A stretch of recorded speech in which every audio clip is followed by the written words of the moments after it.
சரண் Krishna YouTube சேனலுக்கு உங்களை அன்புடன் வரவேற்கின்றேன். சித்திரை 1ஆம் தேதி குலதெய்வத்திற்கு கட்டாயம் ஏற்ற வேண்டிய விளக்கு என்ன அப்படிங்கிறத பற்றி தான் இந்த வீடியோவில் தெளிவாக நம்ம பார்க்க போகிறோம்.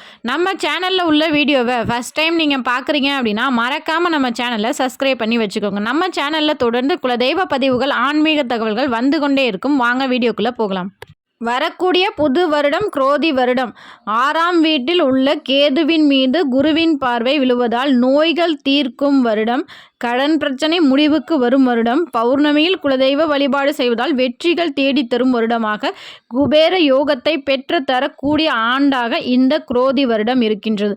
சித்திரை 1ஆம் தேதியே சஷ்டி விரதமும் நமக்கு வருது. சஷ்டி விரதம் இருக்கிறவங்களுக்கு குழந்தை பேரு கிடைக்கும். மேலும் சஷ்டி விரதம் இருக்கிறவங்க மனதில் இறைவன் குடிபெறுவார் அப்படிங்கிற ஒரு ஐதீகமும் இருக்குது.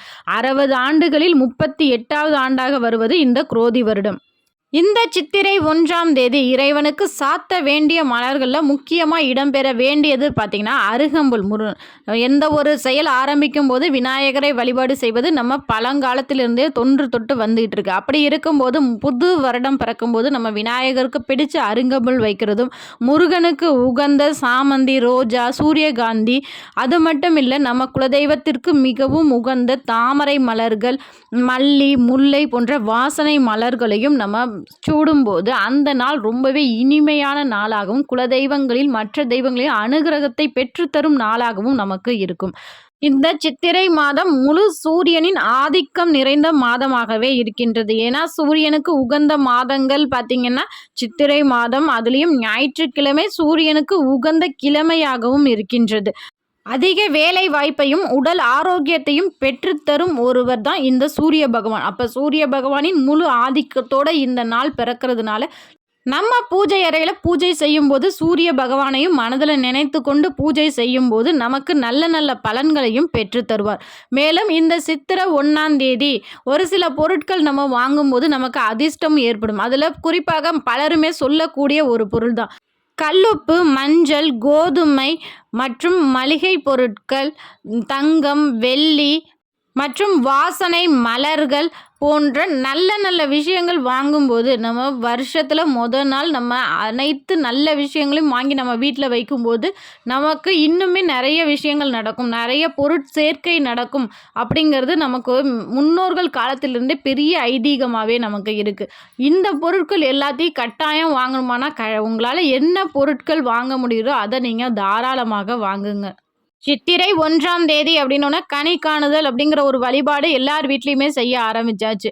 முதல் நாளே நம்ம ஒரு தாம்பலத்தில் கனிகள், பழங்கள், கண்ணாடி, தங்கம், நகை அனைத்து பொருட்களையும் நம்ம வச்சு காலைல எழுந்ததுடன் அதை பார்க்கும்போது அந்த பொருட்கள்லாம் நம்ம வீட்டில் இன்னும் பெருகும் அப்படிங்கிறது ஒரு ஐதீகமாகவே இருக்குது. அதை விட ஒரு படி மேன்மையான ஒரு வழிபாடு இருக்குது அப்படின்னு கேட்டிங்கன்னா, நம்ம குலதெய்வ விளக்கு நாள் இரவே, சனிக்கிழமை இரவே நீங்கள் ஏற்றி வைத்து இரவு முழுவதும் எரிஞ்சிட்ருக்கணும். மறுநாள் காலையில் பெண்கள் எழுந்தவுடன் அந்த விளக்கின் ஒளியை நம்ம முதல்ல பார்க்கணும். அந்த குலதெய்வ விளக்கு எரியும் போது அந்த விளக்கின் ஒளியில் நம்ம குலதெய்வம் வாசம் செய்வாங்க. கண் விழிக்கிறது நம்ம குலதெய்வத்தின் மேலே நம்ம விழிக்கும் போது அந்த ஆண்டு முழுவதுமே நமக்கு நிறைய நல்ல பலன்கள், நம்ம வாழ்க்கையில் கஷ்டம் அப்படிங்கிறதே இருக்காத அளவுக்கு நமக்கு நல்ல நல்ல பலன்களை பெற்றுத்தரக்கூடிய ஒரு அற்புதமான வழிபாடு தான் இந்த வழிபாடு. ஒரு சிலர் கேட்கலாம், நைட்டு முழுவதும் எங்களால் அந்த விளக்கு ஏற்ற முடியாது, எங்கள் விளக்கு ரொம்ப சின்ன விளக்கு, நைட்டு முழுவதும் எங்களால் எரிய வைக்க முடியாது அப்படிங்கிறவங்க பெண்கள் என்ன பண்ணுங்க, காலையில் சீக்கிரமாக எழுந்து குளித்து முடித்த பிறகு குலதெய்வ விளக்கை ஏற்றிடுங்க. ஏற்றிட்டு மற்றவர்கள், உங்கள் குடும்பத்தில் உள்ள மற்றவர்கள் எழுந்து அந்த விளக்கின் ஒளியை பார்க்க சொல்லுங்கள். இது போல் நம்ம செய்யும்போது குலதெய்வத்தின் பரிபூர்ண அருள் நம்ம குடும்பத்திற்கே கிடைக்கும். மேலும் அந்த விளக்கு எப்படி ஏற்றணும் அப்படிங்கிறது தான் இப்போ பார்க்க போகிறோம். குலதெய்வ விளக்கு இலுப்பை எண்ணெய் ஊற்றி ஏற்ற வேண்டும். இன்ன வரைக்கும் நீங்கள் இலுப்பை எண்ணெய் பயன்படுத்தலை அப்படின்னாலும் பரவாயில்ல. இந்த சித்திரை 1ஆம் தேதி நீங்கள் ஏற்றக்கூடிய முதல் விளக்கு குலதெய்வத்திற்காக இந்த இலுப்பை எண்ணெய் தீபமாக இருந்தால் ரொம்பவே சுபிட்சமாக இருக்கும் உங்கள் வீடு. கட்டாயம் இலுப்பை எண்ணெய் கொஞ்சமாவது வாங்கிட்டு உங்கள் குலதெய்வ விளக்கை ஏற்றுவோங்க. அதில் குறிப்பாக சிகப்பு நிற திரி போட்டு ஏற்றுங்க. சிகப்பு நிறம் அப்படிங்கிறது சூரிய பகவானுக்கு உரிய நிறம். அன்றே சஷ்டி வருவதால் சஷ்டி முருகனுக்கும் உகந்த நிறமாக சிகப்பு நிறம் இருப்பதால் அந்த நாளில் சித்திரை 1ஆம் தேதி என்று குலதெய்வ விளக்கு ஏற்றும் போது சிகப்பு வண்ண திரி போட்டு ஏற்றும் போது குலதெய்வத்தின் அருளும் மற்ற தெய்வங்களின் அருளும் நமக்கு எளிமையாக கிடைக்கும். கண்டிப்பாக இந்த வீடியோ உங்களுக்கு பயனுள்ளதாக இருக்கும் என்ற நம்பிக்கையில் மற்றொரு வீடியோவில் சந்திக்கிறேன். அடுத்த வீடியோவில் கண்டிப்பாக குலதெய்வத்திற்கு சித்திரை 1ஆம் தேதி படையல் என்னென்ன இருக்க வேண்டும், குலதெய்வத்தை எளிமையாக எப்படி வழிபாடு செய்யணும் அப்படிங்கிறத எளிய முறையில் நம்ம அடுத்த வீடியோவில் பார்ப்போம். இந்த வீடியோ உங்களுக்கு பிடிச்சிருந்தால் லைக் பண்ணுங்கள், ஷேர் பண்ணுங்கள், மறக்காமல் சப்ஸ்கிரைப் பண்ணுங்கள். இந்த வீடியோ பற்றின உங்களது கருத்துக்களை மறக்காமல் எங்களோட கமெண்ட் செக்ஷனில் ஷேர் பண்ணிக்கோங்க. நன்றி, வணக்கம்.